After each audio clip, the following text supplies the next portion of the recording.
second episode of The Grind. Who do I have the pleasure of having? My name's Adam. I'm back again, Brian. And I'm John F. Melody. I don't know why you looked into this one. We can't see you on this one. Oh, and I'm John F. Melody. We're now the Grind podcast, and this week we have some coffee. How do you pronounce this brand we got here? It's Italian. I think Galvani, yeah, Galvania. Is it Italian or Colombian? It's Italian. It's Okay. it's Colombian coffee, but I'm pretty sure the brand is Italian. Got it. Well, it's good. We're well caffeinated today, talking about our pursuits. Yes. Yeah. So, I met you. Yes, we met while I was petitioning. I'm, John F. Melody. It's a musical president sort of brand, I guess I'm trying to build, because it sounds like John F. Kennedy. But yeah, my real name is Corbin, and we met because I've been doing a lot of petitions for work lately. You get paid by the signature, and sometimes you can actually make a fair amount of money, but that's all boring. And, part of the reason I do it is because I actually have had corporate jobs, interestingly enough, 9 to 5s for sure. And I quit them because I really wanted to pursue music and filmmaking. So, every now and then I'll find myself out on the street with a petition to make a few bucks, so I'm not burning through all my savings. And we met because you were interviewing me, funnily enough, in the same exact clothes I'm wearing now. And I just watched the interview. I didn't even realize you guys put it up, and it was pretty funny because I said I was going to dress as a vape cigarette for Halloween and that I was going to pass them out at preschools. And you guys cut that part out, which I think was very funny, but I'm okay with it. So. Actually, you gotta thank Adam because he approached you. Right. So, Thank you, Adam. Yeah. Yeah. For the record. It was surprising how easy you were, how much more personable you were than Yeah. a lot of the other people I was talking to. Yeah. But you were probably the fifth person that we interviewed, and it Yeah. was, Definitely the chillest though. Yeah. it Yeah. kind of got the ball rolling for that day of Yeah.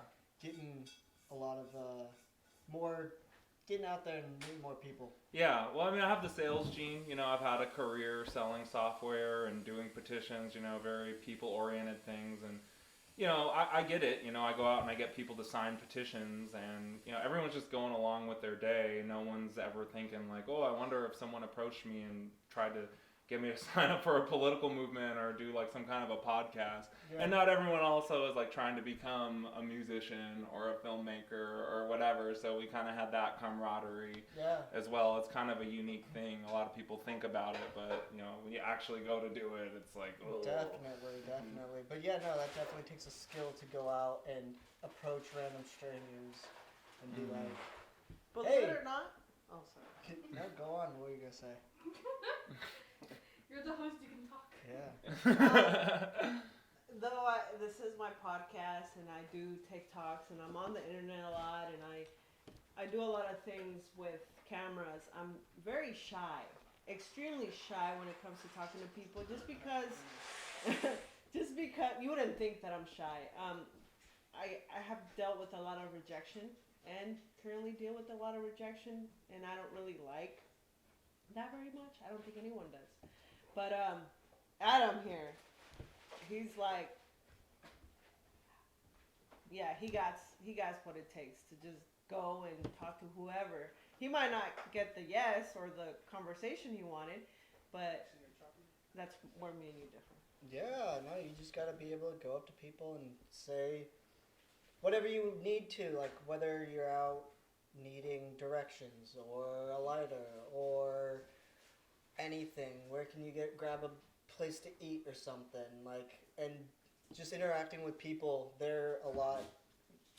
it's a lot easy. You might get into a deeper conversation, have something in common with that person, and then you just go off of that. It's just friendliness, Yeah. I think it might be a little bit deeper than that, honestly, because it takes a certain level of maybe non-committal / disregard for the end outcome. So like you need to be able to like emotionally be okay with whatever happens, and that's For sure. something that some people, at times I've been this way too, where you overthink the possibility of what's about to happen, and then you're like, not that one. I'll talk to the next person. Look, they're friendly enough, something like that, or like that person looked busy. You know what I mean? So it's like you gotta like have that disconnect, like a healthy disconnect from the outcome, and Yeah. just be like, I'm gonna do it. You have to have fun with it, Like, if you come at them too serious or too awkward or too, like, you really got to be up to them and be like, hey, a friendly face to be like, Yeah. hey, would you like to do this or that? No? Well, have a great day. Like, it's Yeah.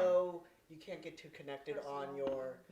your outreach. It takes a big heart and soul, and especially to do it for something you really believe in. It's almost easier, like if I'm doing it for petitions, for example, because I have ulterior motives, like I'm getting paid to promote certain Yeah. political movements. So it's like, okay, I could just go be a robot, like whatever. Hey, will you do, hey, will you just, you just get every single person. But, I've done it for interviews and stuff on YouTube or different types of shows I was trying to help get off the ground with friends for YouTube. And it's a lot harder when it's something you really believe in, because it's like, it's kind of personal at that Yeah. point, but you have to approach it business minded and go in, but you're also kind of laying all your cards on the table. You're like, hey, this is me, I'm trying to be this internet person or whatever, and like, yeah, that goes right to your heart and soul if someone doesn't want to do it, or they look at you, or they might go see, oh, well, you're like an amateur, you haven't made it yet, I think about this all the time because I work on music so much. Like, everybody loves to listen to great music, and they love like the greats like Nirvana and stuff, but like I have a hard time imagining anyone like really wanted to hang out with like Kurt Cobain like before he was famous. Yeah, I'm sure he right? had groupies, but Yeah. I mean, maybe I'm wrong. Maybe that's part of why he was famous. I don't know Yeah. much about it. But it's not really about Kurt Cobain. It's just about the pursuit in general, and clearly myself, because I'm projecting, but it's like, Actually, Kurt Cobain was an introvert, yeah, so it's like, people like, they're like, oh, I love music and this and that, and then you're telling them you're working on music, and they're like, oh, cool, and then they kind of like see you're not this like super famous person or whatever, and they just kind of write you off, That's true. It's yeah, like- no, the grind is hard. And people can be vicious about it too. Like, I even had a investor capital guy I was talking to who he was considering even like giving me like millions of dollars for a company idea I had with him. And I remember going to a bar and like telling this girl, I was like, well, I'm trying to get into some venture capital stuff right now. And she was like, oh, what's like your level of involvement like? And she was like pretty impressed. And I was like, well, I had dinner with this guy who was a venture capital funder. And immediately she was like, oh, so you just had dinner with him? It's like something just, people hear you're going for something, and they're ready to hit you. They're ready to take you down because, it is like climbing a mountain, so, and I don't know, it's just something weird. Everybody likes to appreciate the greats, but when you're on the journey, it's another world, and get ready to take your lickings and pay your dues. Especially in today's day with social media and everything. Yeah. You see these people getting thousands of likes and followers, and you're like, must be easy. Oh, Let's yeah. give it a shot. And then Yeah. you go out there and you're getting 10 to 20 views with Yeah. 6 subscribers on all your channels. Putting no your heart and followers. soul into Yeah, it. and you really put an effort out on those first few projects because you really believe. Yeah. But what what a lot of people don't recognize is how long they were actually working, or how popular they were previously to doing that. So they already have that net following. That's one thing with these young kids. They have a lot of friends at school, and they become the popular kid, and everyone follows them out of their school. I don't And then think we do. that just kind of expands to the neighborhood and the No. town and the city and the state, and then it goes worldwide because everyone's sharing, Yeah. and it's that like naive mindset, not even naive, but just young mindset of like this new generation is a lot more Yeah.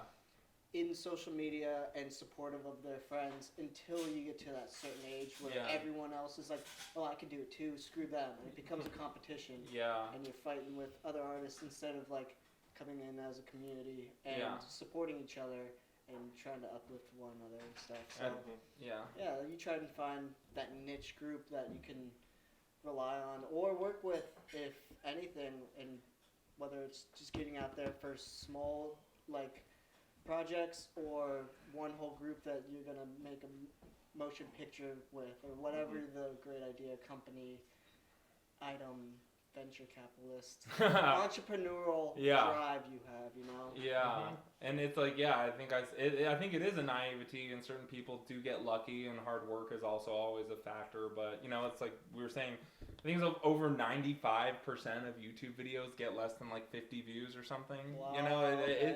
it's tough, man. You got to have some kind of collaboration you're doing, or you got to like really know what niche you're getting into.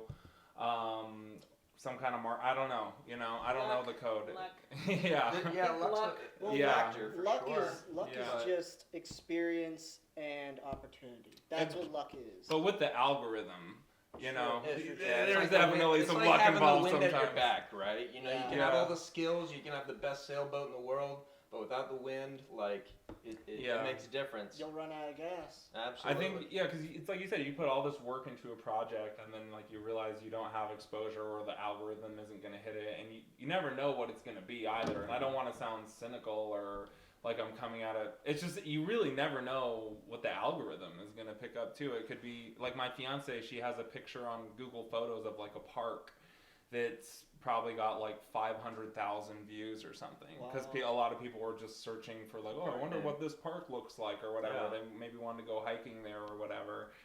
And then like you'll go pour 40 hours into a song or whatever, and you know 50 to 100 people will look at it, and it's like, oh boy, you know. Yeah, So it's tough. That's one thing about musicians is you have to not only perfect that craft through trial and error, is not be afraid to put your music out there. Like I've worked with a lot of musicians who they want to put out that perfect sound, and they just hold out on the small stuff. And I'm like, the small stuff might grab traction yeah, and boost that one thing that you're actually proud about, and it won't just crumble your dreams, because then yeah, you've built this structure of like, oh, here's just stuff to listen to. This is what Yeah. I can do.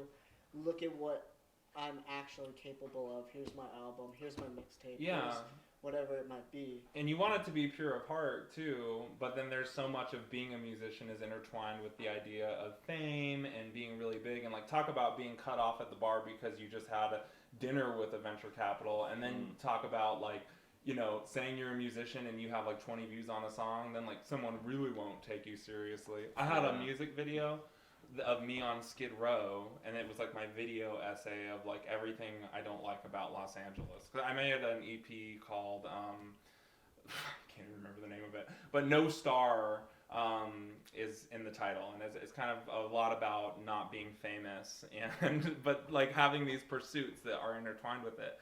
And I remember, I did this music video in LA on Skid Row, and I made sure to get all the homeless people to really show what LA and the pursuit can be about, and just what LA really is too, which is it's a lot of really broken people that, you know, and a lot of them are drug addicts or they have horrible childhoods. And I was networking on Craigslist, of all places. I've actually met some really great. That used to be the place. There's still gems there. There was a guy There was a few people I was working with in LA, music producers, and they're solid. And I talk about Poppy and Titanic Sinclair. I think they talked about hiring people off of Craigslist for their podcasts or for songs and music videos they were working on. But there was this guy, and he was like I'll never forget, he looked like a bodybuilder or something.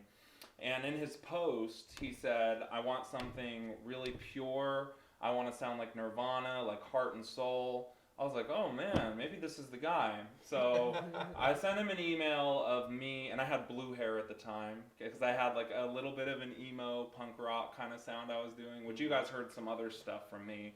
But I've been through many musical phases. So I was kind of trying to do the punk rock thing. I'm on Skid Row lip syncing to my song with a guitar and blue hair. And I sent it to this guy. I'm thinking this is going to be what hits him. This will get this guy because he wants to be like Nirvana. He wants to be pure. And this is a pretty pure moment for me to be, singing a song in LA with homeless people about how depraved it is. Yeah. And he sends back a text saying, hey, text me back whenever you're in a mansion. I'm trying to get Bugattis. I'm not trying to fuck with that or something. I forget exactly what he said. And it was like, what? Like, and it was, it made me so angry. I was like, it was like I couldn't help but take it personal. It's a rough world out there.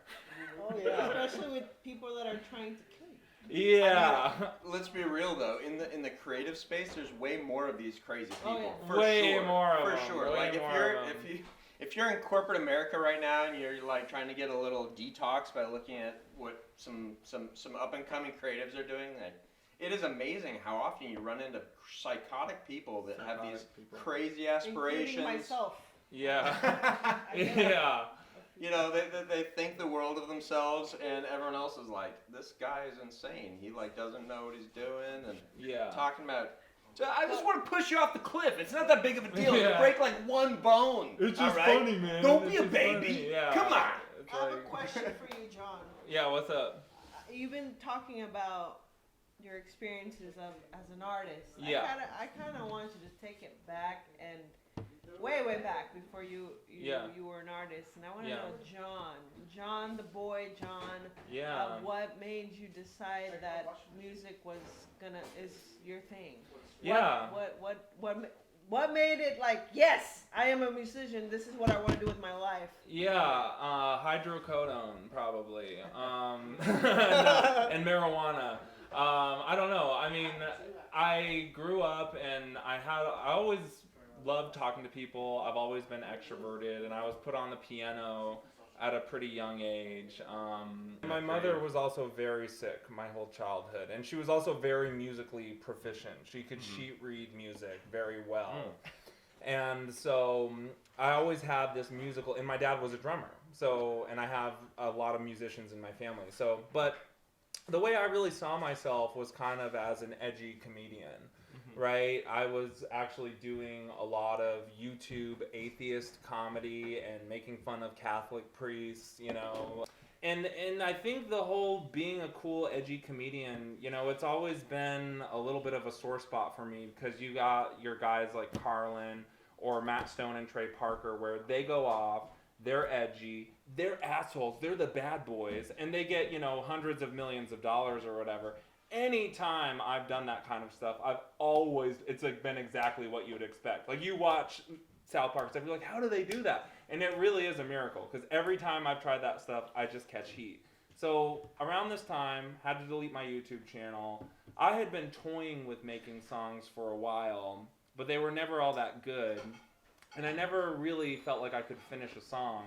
Around this time, I started smoking a lot of weed and doing a lot of I don't do any drugs anymore. I'll drink a little bit, but I haven't touched any real drugs in like 10 years. But that was a big part of getting into music, was kind of being really stoned and getting lost in it. And then, that was Do you think maybe part of it is also having somewhat of a traumatic experience in your youth, maybe? 'Cause Oh, it sounds like you had a 100%. traumatic home. Yeah, and like if you learn the Beach Boys story, he was like very abused, and Yeah. I think that's where I think the secret of it is, I think most successful artists have had trauma in their life, yeah. and their art ends up being like an outlet of letting out either their rage or frustration or whatever it is. 100,000%. So, I think that was when the seed really got in there, was around that age, and that was when I really I had never even kissed a girl, and I remember, like, sitting at the piano and being really stoned and singing, like,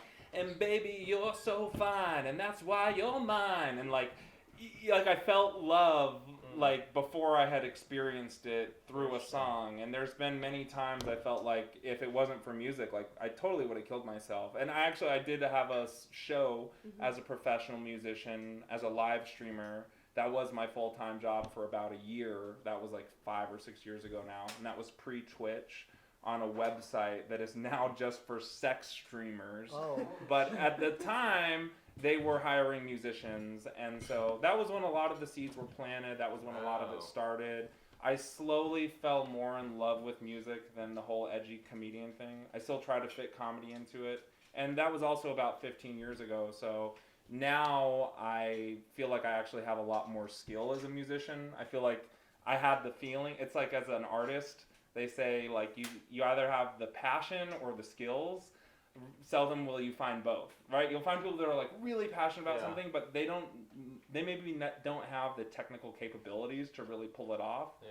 And I think that was me for a while. And I can say that I have a lot of songs that suck ass, and it's been like probably about 6 months to a year now. I started really cleaning up my act, taking courses, getting into the nitty gritty. Like, how are we going to line up this guitar? What is the vocal line? What key? Like, what mode? Like, I can speak another language with you at this point musically, because I'm actually, I would say, a competent musician at this point. So that's kind of when the seeds were Yeah. planted, and then the journey to actually being a little bit more proficient. So Yeah. yeah, Okay. That's definitely got to be one of the steps in like an artist journey. I think is you have to be willing to do it for yourself and fail intentionally or unintentionally, but you do have to fail because you have to learn the skills. Like for every great artist out there that has a hit song, for every hit song there's probably a dozen to like 3 dozen songs, many of which are never even published. You never even hear them. But they're experimenting. They have to feel it Yeah. out. And maybe there's a certain emotion or an idea they want to get out, but that particular track wasn't right for whatever reason. And you know, if they're lucky, if they're good artists, then you've got a certain threshold of what kind of quality you even want to put out in the world. So I think Yeah. what you went through is like the artist journey. and You music know? totally can change you, and you know, even when you're listening to it, but especially when you're writing it. I have a friend, and she had a big record deal worth like Oh, millions wow. of dollars, and she even talks about like the songs that you play, like that you're covering or writing, like they're kind of what you become. And it's interesting, like I had the experience of love through a song before I had even kissed a girl, and even like earlier this year I wrote a song called Love Will Always Find You, which is kind of a touchy-feely song, but it's still pretty cool, all indie rock. I showed it to you guys, and that song totally changed my whole perspective on love and just being a more open person. A lot of art to me is coming to terms with love being real. And, I wrote that 4 or 5 months ago, and I was getting a little hopeless about my romance situation, and now I'm engaged. So, Congrats, man. You get a high five for yeah. that. So you definitely, art, you can become what you want through it, and it can change your brain, and it can radically alter the way you think. That song, I really believe, radically changed the way I look at the world. I really believe that. Would you Wow. consider yourself a sensitive person? Oh, yeah. You think you need to be sensitive to be an artist? I think it can help for sure. Yeah, 100,000%. But then I feel like a lot of artists too are almost like psychopaths, like CEOs and stuff. Like they're kind of at the top and they're just doing their thing. Kind of like we were talking about earlier, right? Where like those kinds of people that are they do not care at all. Like, it's Yeah. like, they show up, they do their thing, or I don't know. I'm definitely not one of them. Well, when I you don't care too much. you would, but at that level of success, I feel like you would almost have no other choice. Yeah, you got to be desensitized to the outcome. Yeah, because at that point you're like, okay, where's the paycheck? Another day, everything gets. living on the road for months. That's with anything though. Like as soon as you master a craft or get society's acceptance, Yeah. then you can just kind of go into auto drive because Yeah. I've met so many people where you learn a skill like how to work on a car, a house, or Yeah. edit a video, or any kind of skill where somebody needs that and you can give them that service. And Yeah. they are baffled by that. They're like, "Oh my gosh, thank you so much. This came out so good. I Yeah. can't believe you did this. How did you even do this?" And it's like, well, I just tried. Yeah. I put the effort in to learn how to do it myself, and you came to me with this skill need, and I provided it, and there you go. Like Yeah. it's once you do like a skill, whether it's editing or Anything. anything, it Yeah. could be it's it just comes second nature to you. It's like a Yeah. language almost. And I think So, saying society's acceptance is really key there too, because you can be really great at something and be undiscovered. That happens. Like, Yeah. look at Van Gogh. Like, I remember watching an interview with this music producer, and he was like a total asshole. And I remember saying, like, well, if you don't have a hit that's like on the radio or something, then you're not a real musician. It was like, okay, well then Van Gogh wasn't a real artist. exactly. Right. Like That's- he died, so like It's a dumb opinion. it's a dumb opinion, and you can be really great at something, and Yeah. no one can know it, and you can kind of be lost in the ether of like whatever, not understanding TikTok, or like I don't know. It's another language you have to say at that point too, when you actually have something you want to get out in the world. Yeah. Now, Adam, Yes. what have you failed at? Failed. A lot of things. Being a Where do I younger- start? What have I not failed? What have I not failed at? Let's start there. So, being a younger brother, I'm a brother of 2. I'm the second brother. I always came in second. Video games, card games, any sort of competition, I always came in second. So I didn't care about losing or failing or anything. So that led through school. There would be those carelessnesses where you fail a test, and you have those kids in class who are crying their eyes out, like, I got an F, I can't do this. And it's like, get them the next time. Like, life is not over when you fail. Just try again. And it might not be the same, like, trial. It might not be the same test. It might not be the same quest or whatever it might be. But next time, you better prepare yourself a little bit better. You better up your skills and be able to succeed or have some sort of accomplishment. Like, yeah, I got last, but I made that turn where I crashed the last time, or I got that question right. I got 10 questions more than the last test, or whatever it might be. I got more views on this video than last video because my production was that much better. So, yeah, I don't really fail at things. It's just trial and error at the end of the day, and like, you just You don't kinda fail move because on. you don't give up. Exactly, you can't It's a give up. matter of perspective. You have good perspective. But Yeah. I definitely understand you on. I was the middle child. Okay. I am the middle child. But growing up, my sister was a overachiever. Mhm. Older So- sister or younger sister? Older sister. So I kind of felt relatable to you when you said, you never won at anything because you always, your sibling always kind of overshadowed you. So I can relate to that. Yeah, you gotta just take and then when you do win, that shit's sick. 'Cause you won. Like, you don't, like, even if you get second, like, at least I didn't get third. At least I didn't get But fourth. you know- But first, that's awesome. So to be an overall winner, it's kind of lame. Because then you're always winning. You're always expecting to win. So when you lose, it's like, oh, wow, I lost. And that crushes you even more because you're in a winning mindset. If you're a loser, then you can, when you do win, it boosts you up. But when you fail, you don't crumble as hard. You keep striving for those wins Yeah. and don't really get hurt by You're the like, losses. well, I've never failed at anything, and then you have this caveat. You're like, but I've also redefined my definition of failure. Yeah, exactly. But you see, it had a good outcome. The competition with my older sister, because we're so different. You can't even. I can't compare to her in competition because we're just so different. Okay. I'm artistic. She's not. So I feel like I freed myself from that burden of competition with her because we're just so unique. Yeah. So once I figured out who I was and why I was trying so hard to outdo her and just became comfortable with my own skin, I was like, Yeah. it doesn't even matter. There's certain skills that people don't have. Like, I couldn't kickflip, so I didn't stop skateboarding. I just found other tricks. Or found more fun in what I could do than beating myself up trying to achieve that one goal. I just kind of changed my path. I went from, oh, I can't kickflip to, oh, I can do shove-its and spins and grinds and all these other fun tricks. And I found a way to make it fun for me, regardless of the outcome. So, like, end of the day, if you're having fun, you're going to succeed, Yeah. I think it's pretty interesting how both of you feel kind of similar at being middle children, right? You're a I'm middle child. Definitely a middle child. How about you though? My sister's older than me, so Are you the baby or? I'm the baby. Of just two though? Yeah, of just two. And a lot of people oftentimes ask, like, "Are you an only child?"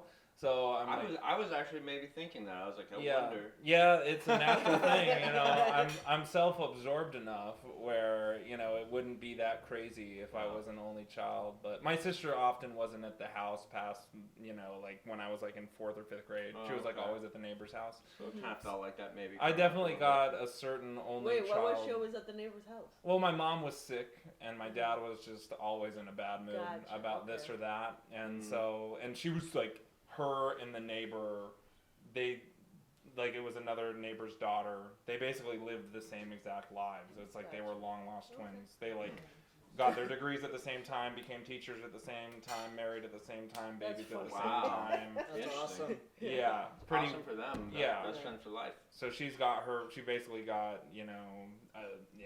Is it unofficially an escape? yeah. An escape from reality at home. And unofficially adopted too. Yeah. So Okay, yeah. okay. So, I think people that come from larger families though are generally better people. So I Thank try you. to. I come from a family of 6 kids. Wow. Yeah. Can you guess where I am in the mix? 4th. I think you probably somewhere in the middle. You have enough natural humility. You're the baby. You're the baby. You're the baby. No. Yeah, so I think it's interesting. I think it's actually really interesting to talk about people's childhoods because you can see how people are shaped if you know enough about them. And being the youngest of 6 kids, I can tell you, I learned a lot faster than maybe my peers. So I was into things that I should have been into because at age 8, I was like staying up all night on like Sundays to watch X-Files with all my older siblings. No, Probably shouldn't have been doing that. I had plenty of weird nightmares about alien abduction. Okay, alien abduction. I have that's one of my phobias. If I ever wake up and there's an alien, I will freak the F out. But the thing is though, I'm super competitive and being artistic, it's like I've got a chip on my shoulder because I've got to prove something at least to myself. So at least I know that I'm not comparing myself to the greats of the world, but it definitely makes me motivated. I'm very motivated because I've got all these older siblings that are doing great things with their lives, so I've got to make something of myself. I can't just do nothing. So definitely it shapes who you are, and it's interesting at the very least, right? Do you have a favorite sibling? Don't say you don't. I know you do. A favorite sibling? The cool thing is I kind of value all my siblings for different things. Cop out. When I was a kid, I would definitely say I liked my brother Andrew the most because I had the most in common as a kid, but as an adult, no, they're all very, my brother Andrew was a gamer, so when I was a kid I had a lot in common with him, but as an adult it's kind of no, I value all of them for different things, and one of them's the ultimate family person. One of them is just a natural born exemplary leader. It just doesn't matter what he's doing. It's just someone that's got a natural charisma that's worth studying. Mm-hmm. I've got a sister who's super musically talented. She's got a great voice. She even auditioned for America's Got Talent and American Idol when she was younger, stuff like that. But Wow. so at least she thought she was talented enough. She didn't get on the show, okay? But Yeah. But yeah, it shapes you for sure.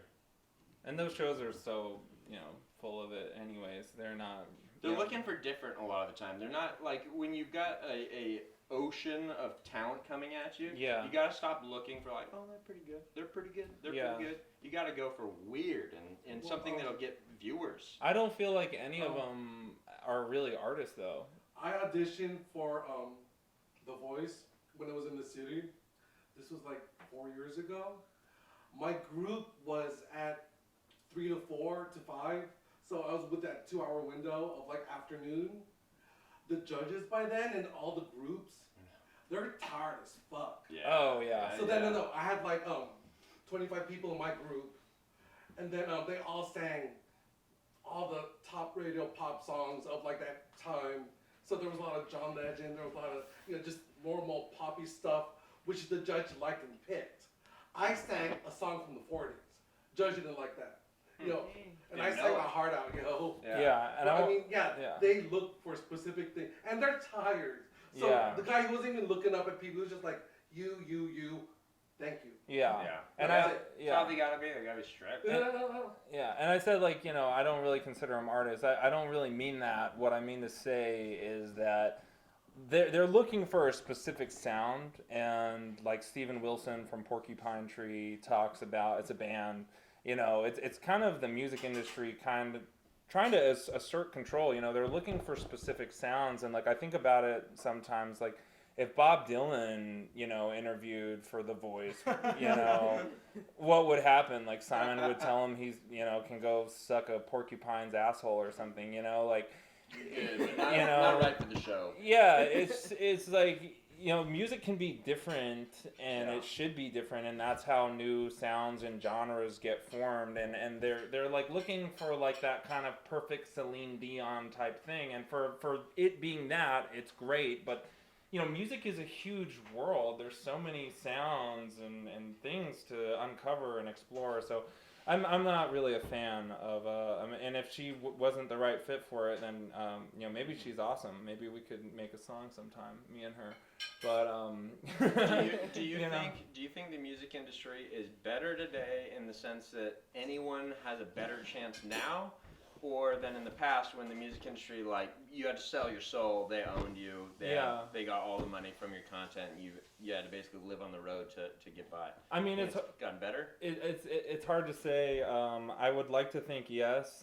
This is another thing I saw from a Steven Wilson interview. He talks about how, you know, everyone and their brother is like making music now, and in a way it's like the world doesn't need any more music. Like so many of these sounds have been done, and like no one's looking for it. But I think art in general probably is in a better place, even though, yeah, now it's about algorithms. Now there's like another mountain we have to climb, you know, or marketing or whatever it is to actually get instead the of exposure. the studio, it's just Yeah. the algorithm. I need you. But I do think it's probably better because, like, if I was growing up in the 70s, like, there's songs I showed you that if I were in the 70s or the 60s or the 50s or whatever, maybe my whole charisma in the world would have been more heightened, and I actually would have gotten a band together and found a way to get in the studio and everything.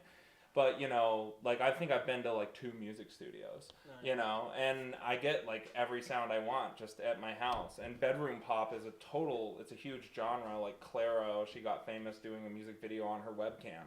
So I do think that's great, and I do think that's awesome. And I get full, you know, big band sounds totally by myself. And it's not the way I really want to do it, obviously. I want, like, to be in a studio and have people doing everything, but it's not required. Even St. Vincent talks about it. She's a musician I really love, and she's like, I don't understand the purpose of having to be in a studio or even hiring other musicians, because you really can just get everything from your computer. Yeah. Once you know enough about music theory and the rules and your ear is a little trained, it's a little less, and that's the same with filmmaking too. You can just go pick up your DSLR. I mean, what we're really and talking shoot. about is the fact that the cost of production and the technology needed has come down so low that anyone with a location can spend, you know, $10,000 to $50,000 to make a professional studio. Yep. It's perfectly soundproofed, etc.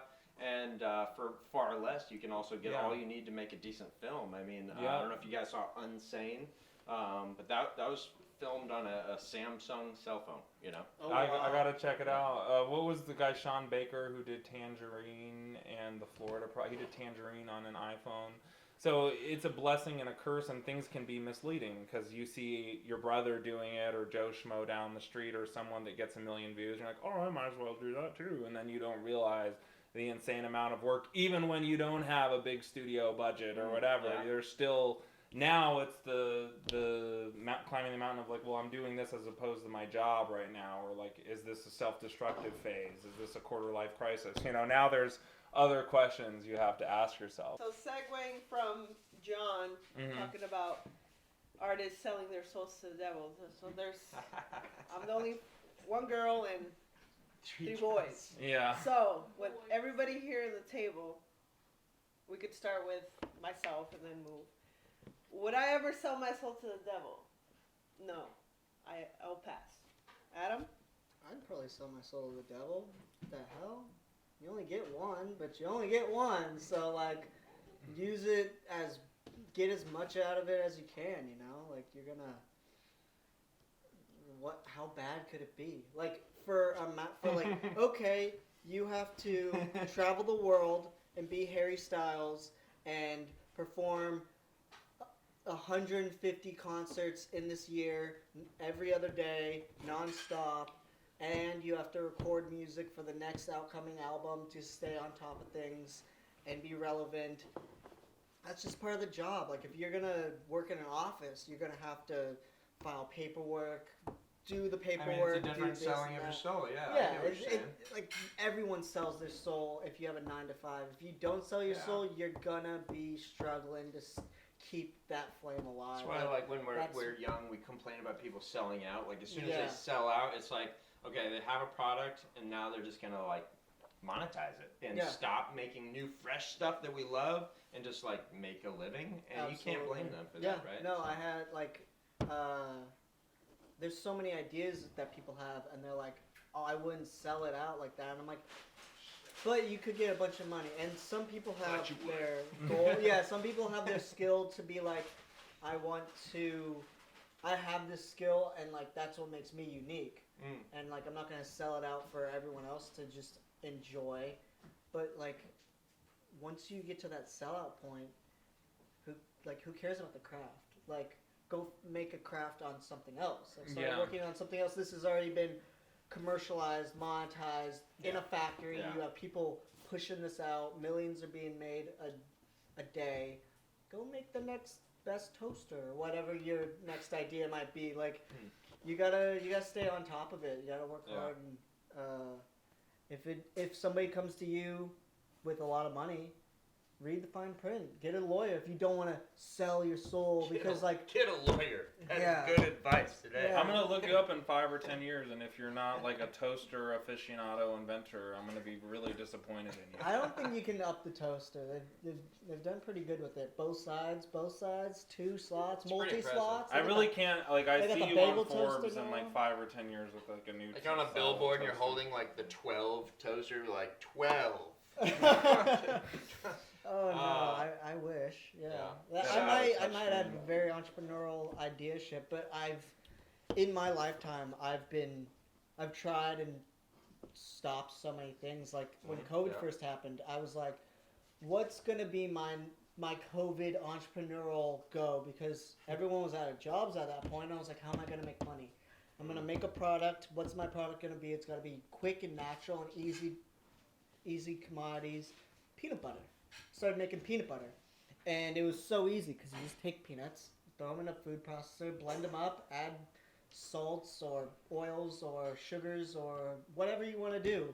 You could do it raw. You could do it, lubed up, you know. and Raw, baby. and I made like the perfect peanut butter. It had like almond crunch in it. It was delicious, and I was gonna jar it and label it and everything. And I was like, jars and labels. That costs too much for this little idea I just had where Yeah. I was taking planters and throwing them in a food processor. But I did want my end goal to be like go to farmers markets and actually have a stand and all this. But like to get to that financial gap was enough for me to be like, no, I'm not gonna do this. But I have that skill if I wanted to take it up again. Absolutely, I would just go buy my peanuts, find my recipe, get it, jar it, label it. I still have all this stuff. I'm ready to go. So like, it's good to have that ammunition of skill and craft and ability to push out any idea you want. Like, yeah, it's anything. If you There's want no it, you can shame have in it. Yeah, Yeah. I get it. To go back to the question, would you sell yourself? Yeah. So it's an interesting question because right now one of the 4 feature-length films that I'm writing right now is all about that, but I'm taking it very literally. So that's I'm definitely thinking about that kind of stuff. But in a literal sense, would I sell myself to the soul to the devil for success and fame, etc., etc.? No, I'm already too old. I'd be like, no, man, you got to get me like at 29. Turn me into a vampire. Even now, actually, I'd go vampire if I could live forever. I'd do that probably, but I would not just be like, oh, fame and money. No, I'd have to be a vampire. Yeah. Yeah, I'd be like, I've got stipulations, devil. All right, Yeah. at least immortality and possibly He is riches. the devil, though. See, I would Yeah, be able. well. I'd probably finesse the devil because the devil's always. You can always trick the devil. So I don't know You- if that's true. I think it's So, the other like, way what around. if The you- devil what if fooled you the whole sell planet, your- right?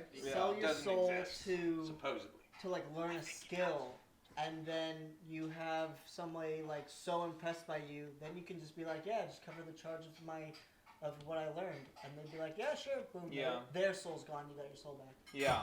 Whoop, whoop. I think I think it's an interesting It's question. only that easy. It's an interesting question because that is supposedly the oldest sort of mythical story ever recorded. It's like 6,000 years old or something. Yeah. Like it's like the oldest like fairy tale people have been talking about. So it's kind of at the root of a lot of where we're at in terms of our stories. And it's interesting for me. Also, I tried to make a video game about COVID. That was my whole how I'm going to be a COVID I made millionaire. a video game during, Yeah. not during COVID, but I made Yeah, I made a video was game fun. about COVID Oh, called that's Corona Lona / Pandemania. Kicked off, and of course I got deplatformed. I got kicked off the App Store for being offensive. It's not offensive, but I'm Yeah. sorry, I'm getting sidetracked. But it's funny too because probably about 5 years ago or so, I moved to Los Angeles to pursue being a comedian, and I was working on a webcam as a musician around that time, and I had to sleep in my car at a Walmart parking lot a couple times.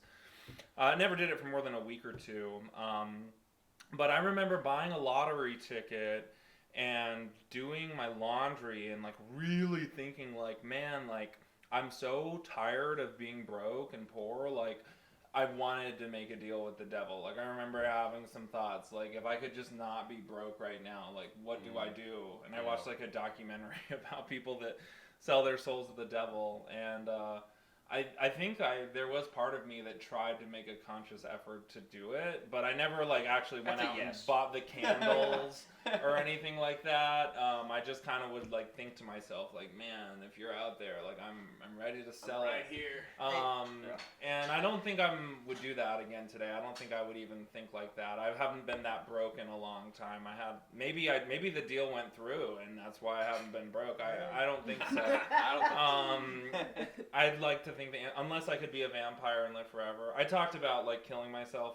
I'm not serious about that at all. You know, I was like, oh, if I couldn't make music, I would kill myself or whatever. That's not. I think I would. I don't want to die. I would like to live forever. If I could be a vampire and you just have to suck some people's blood or whatever. When you get out of the depression, you realize that Earth is pretty awesome. It's Yeah. pretty beautiful. It's a pretty awesome place. If I could be here forever, that'd be cool. If I just had to, live my life at night and suck some blood, that's a great It's not a deal. big deal. I can get consensual yeah. agreements all the time. We could right? figure that out. You ever see True Blood? They just go to bars and just seduce women. Oh, You yeah, just they love it. live Yeah. forever and have the best sex of your life for all of time. Like, what's wrong with that? Yeah.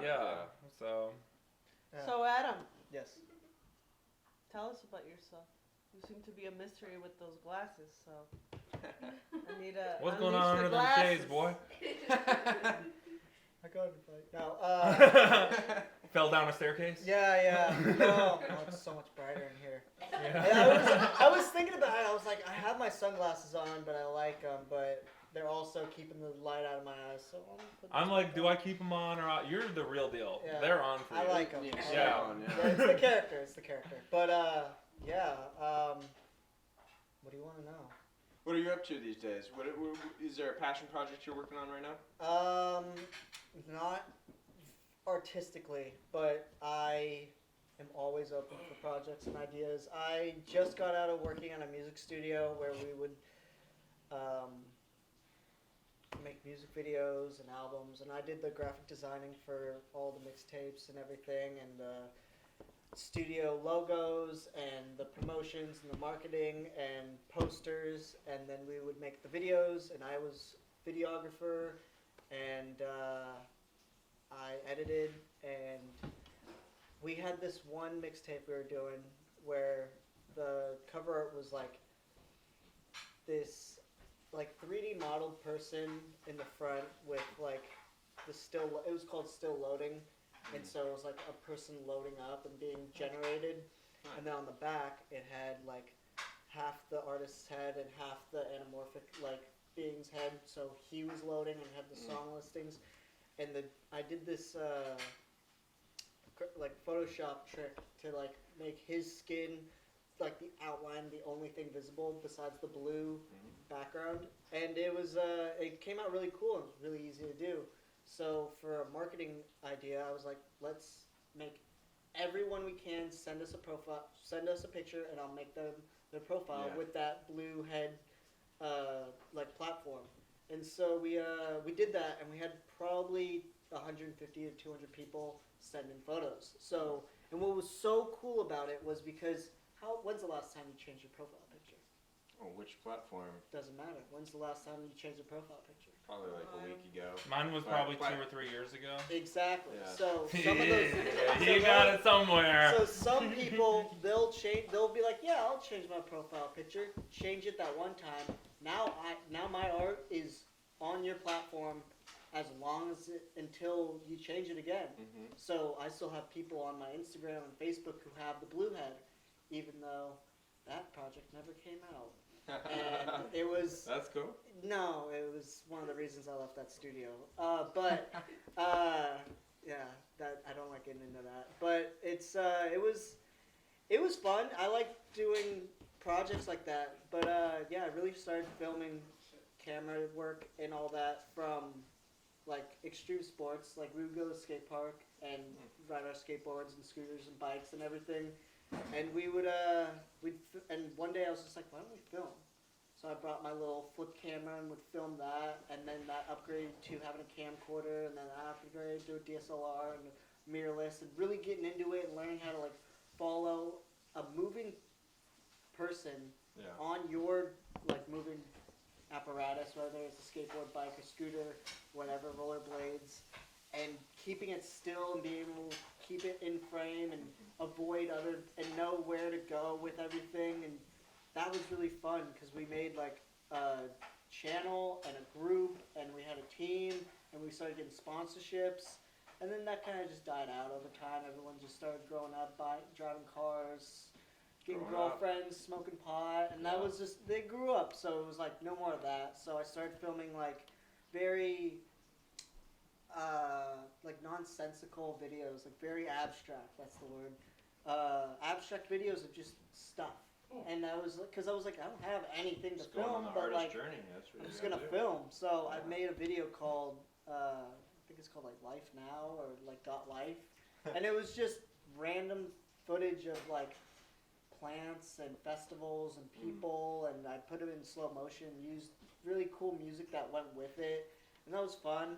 And then I kind of went into like a hibernation mode where I just didn't film much from like the end of high school into college, because I didn't have anything to film. So when I got to college, I started doing art, and I started getting back into like filming, and I started skateboarding a lot. So I started trying to film skaters and like that culture of skateboarding, and I love that culture of skateboarding because it's very urban and hip hop and like grassroots, and kind of stick to your guns, whatever you're doing, and you just live that life and go with it. It's true to you and everything, and I was like, that's sick. But as the art developed, I started to like vlog and stuff, and I didn't like that. I hated talking like, hey guys, it's Adam. Like, it's hard to do that and not take yourself seriously, especially when Exactly. you know you don't already have an audience. Like, Oh, you're like, yeah. I'm not Casey Oh, Neistat, yeah. but Oh, I gotta yeah. take myself seriously anyway. and the most Yeah. awkward thing is editing your own footage. Oh, it's brutal. it's brutal. Yeah, Brutal. You're It's like, oh my terrible. god, I have a bald spot, or I look retarded here, My or whatever voice it is. I sounds- shouldn't say that, My but voice you know what I sounds mean. Yeah. stupid. Like, Yeah. yeah. So I ventured into that, and then I made a short film, a scary movie with my college friends, and it was about this haunted house because we lived in this old ass 1800s house out in Nice. San Jose, and we filmed that. And that one, I don't know how to write a script, so I was like, I know what I need the movie to be of, and here's the main points. Do this. And they were like, what am I supposed to say? I was like, just act natural, just improv. And so they improv the whole thing, and it took me probably 30 takes of each clip, because one, they wouldn't cooperate, two, yeah, it was pretty much non-cooperation from like random friends. Like, hey, Not I everyone need can you to improv. film this. Improving is like takes so I got into filmmaking first as an actor actually. I really enjoy the creative process, just being creative like that, and I can tell you from being behind and in front of the camera, it does take a lot of practice and proficiency in acting to be able to improv and actually have it be good. Yeah, no, definitely. Like it. So when we had that going, that came out great. Like I love that film. It's Awesome. nothing serious, but it like Yeah. my angles, the music I used. It was just YouTube music, but I looked up good music for and it matched it, and I placed it right. You cut your teeth a little. Yeah, and it was just great. So that was fun to make. And after that, what did I work on? Not much. I started doing the music industry stuff. So I learned how to produce from scratching records and sampling off of vinyl. And then I learned how to Quantizing. Yeah, but I was very analog with it. So you get it as close to perfect as possible. Yeah. And that makes it true. And like using beat machines and You can still quantize synth- analog, but That's true. yeah. Yeah, but like synthesizers and all this and microphones and learning how to. Can I actually Sound ask? So engineering. I'm strictly not very musical because, well, just I abandoned the three instruments I learned as a kid. What'd you And play? well, first the piano, then the drums, and then I tried picking up the saxophone, but I put them all away eventually. But what is quantizing for Yeah. other people? Because I am not that musical. So quantizing, it's like if I play the guitar and I'm not Jimi Hendrix, you know, it's probably not gonna sound It's not exactly. going to be in time. It's- So there's yeah. time in music. Yeah. That you have to.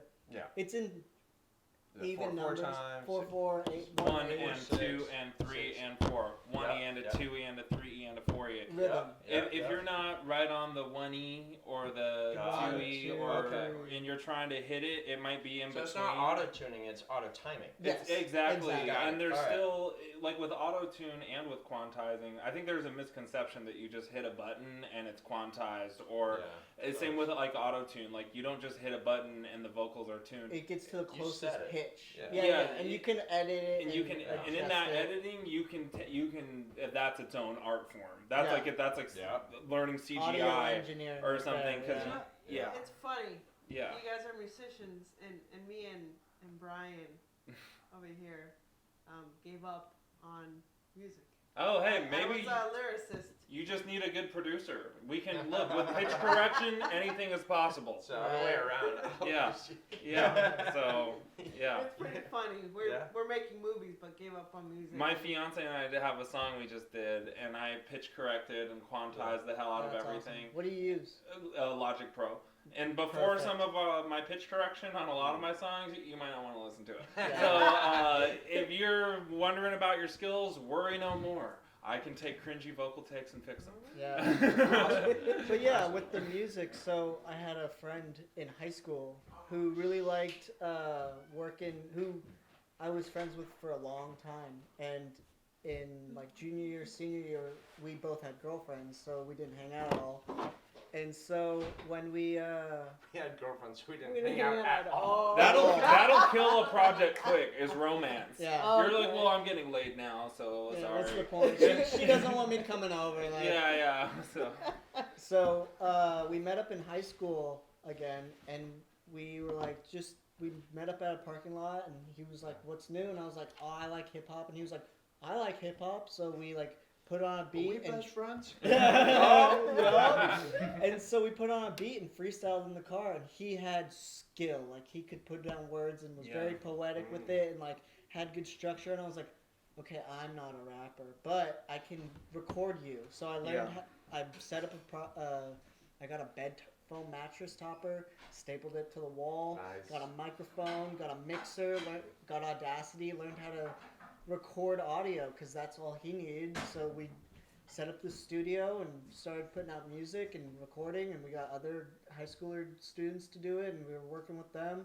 And then one night we were smoking weed all the time, and it was like 2 a.m. making hella noise in my room, and like my mom came down and was like, shut the fuck up. Like, this is not happening anymore. Don't you like, kids know any nice songs? Yeah, like, and it was funny as fuck because we used to smoke Dutches, which was like a blunt that had like flavoring on it, and so we would come over to my house reeking of weed, and when she came in, he had like this pillow under his shirt with a funny hat on, was goofing around while we were listening to a beat, being hella loud, and she was like, no more. So we took all the studio and we put it in a closet in his house, which was just up the street.